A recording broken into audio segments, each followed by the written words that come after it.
विकसित भारत संकल्प यात्रा के आज के इस कार्यक्रम में प्रदेश की राजधानी लखनऊ में शामिल होने के लिए उपस्थित भारतीय जनता पार्टी के राष्ट्रीय अध्यक्ष आदरणीय श्री जगत प्रकाश नड्डा जी,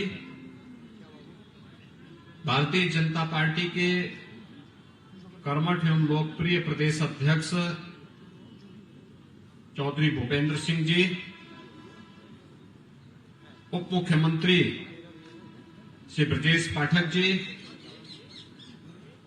केंद्रीय मंत्री और लोकप्रिय सांसद श्री कौशल किशोर जी,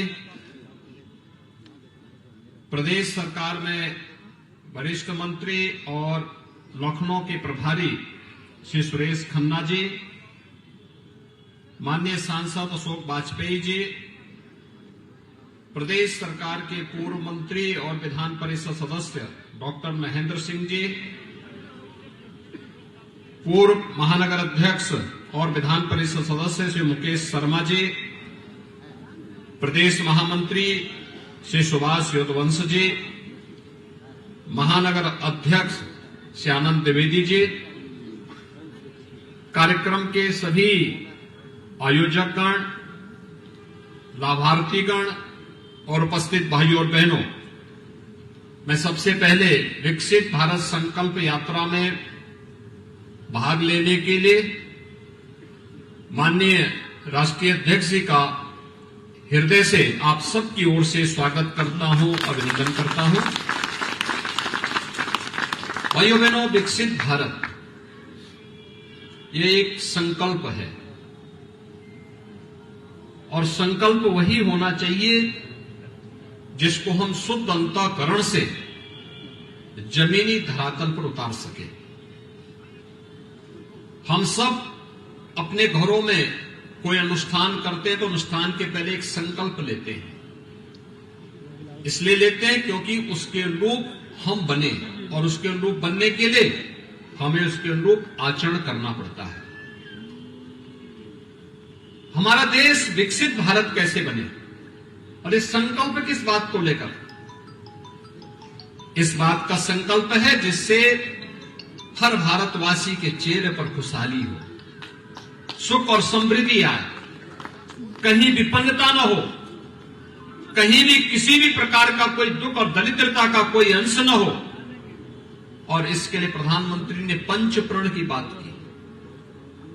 हर भारतवासी को अमृत काल में इन पंच प्रणों को अपने जीवन का हिस्सा बनाना पड़ेगा।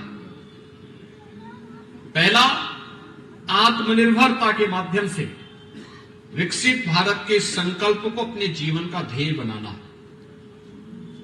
गुलामी के अंशों को सर्वथा समाप्त करना और विरासत पर गौरव की अनुभूति करना, देश की एकता अखंडता के लिए कार्य करना और सैनिकों का सम्मान करना और अंत में एक नागरिक होने के नाते अपने कर्तव्यों का ईमानदारी पूर्वक निर्वहन करना।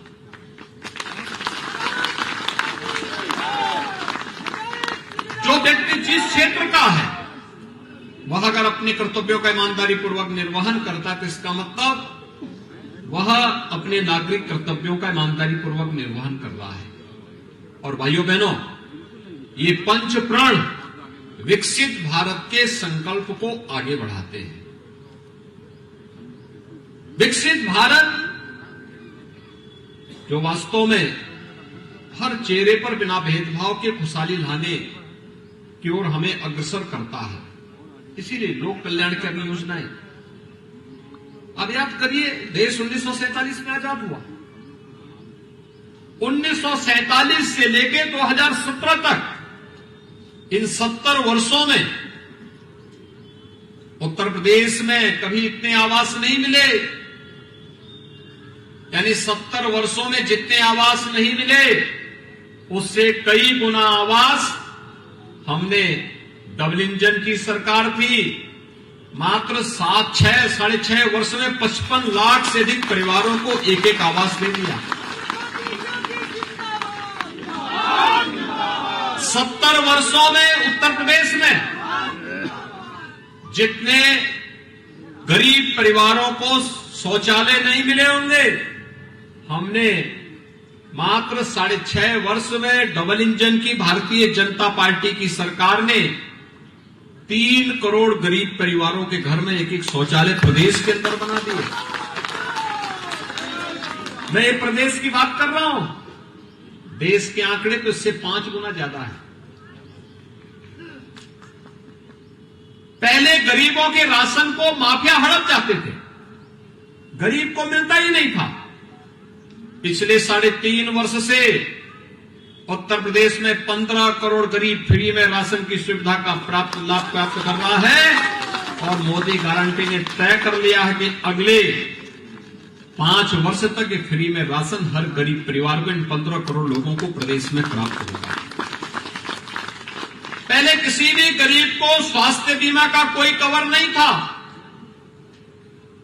आज सौभाग्य से प्रधानमंत्री जी के मार्गदर्शन में, जिनके नेतृत्व में योजना बनी, वही नड्डा जी आज हमारे राष्ट्रीय अध्यक्ष बनकर के यहां हैं। आयुष्मान भारत की योजना प्रदेश में 10 करोड़ लोग सीधे सीधे इसका लाभ ले रहे हैं।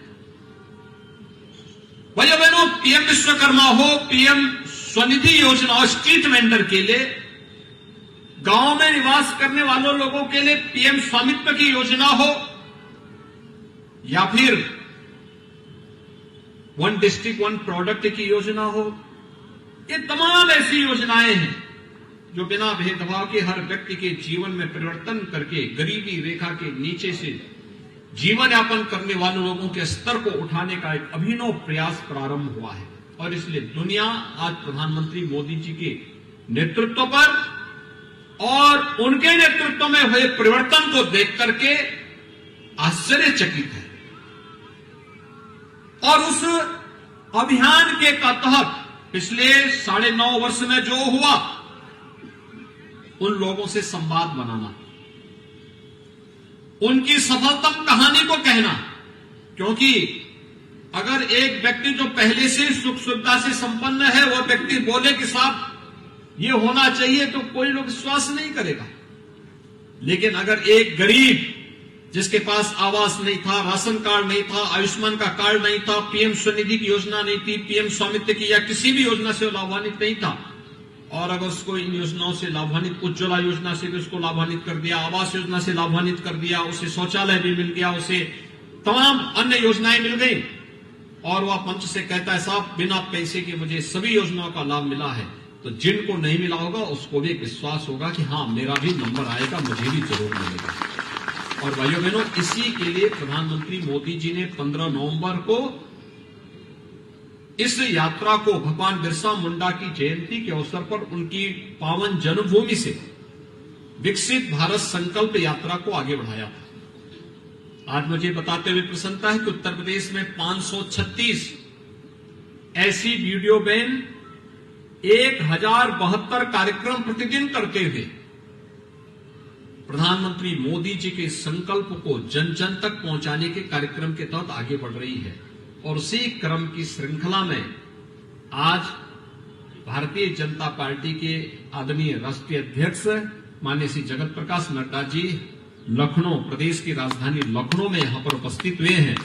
इस अवसर पर हम सब विकसित भारत संकल्प यात्रा को सफलता की नई ऊंचाइयों तक पहुंचा करके 100% सिचुएशन जो जरूरतमंद है उसको हम शासन की योजना को हर हाल में उपलब्ध करवाएंगे।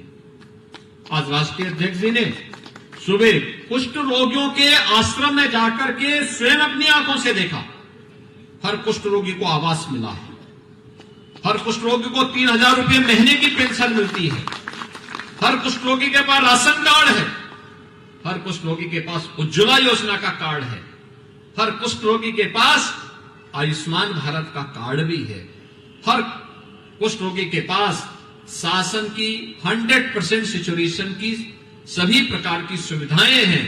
और इस सुविधा को न केवल हमने जनजातीय समुदाय को, मुसहर को, सहरिया को, थारू को, बंटांगिया को, बुक्सा को, चेरो, कोल, इन सभी जातियों के साथ साथ हर प्रदेशवासी को, गरीब, वंचित, दलित, किसी भी जाति का व्यक्ति है, उन सब तक पहुंचाने के लक्ष्य के साथ ये विकसित भारत संकल्प यात्रा आज देश में चल रही है, तो उत्तर प्रदेश के गांव-गांव में चल रही है। 26 जनवरी तक ये कार्यक्रम चलेगा। इस यात्रा में आज भाग लेने के लिए राष्ट्रीय अध्यक्ष जी आए हैं। मैं उनका स्वागत करता हूं, अभिनंदन करता हूं, यात्रा के प्रति अपनी शुभकामनाएं देता हूं। धन्यवाद।